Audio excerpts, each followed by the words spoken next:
Number 27. The function f is defined for all real numbers and the graph of y equals f of x in the xy plane is a line with a negative slope. So which of the following must be true?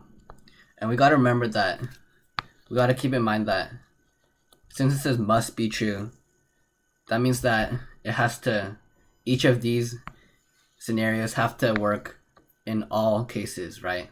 So let's check choice I. So in scenario I, if a is greater than b, then f of a is going to be greater than f of b. And I think that's right because let's say that this is a and this is b.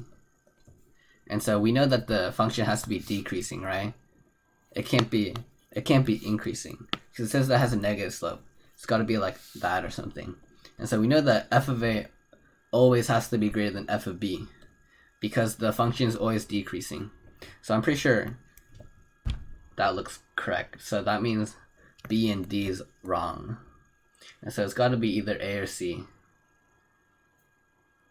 And so we don't even need to check double I because it's not in either A or C. So all we gotta do is check triple I and see if it works. So if A is greater than 0, then f of a is less than 0. Well, that's not always true because let's say like this is a and this is negative a, and so even if a is greater than 0, we can still have a function that's decreasing, but it could still be positive at a, right? Like f of a doesn't necessarily always have to be negative. So that means that 3 or triple I is incorrect.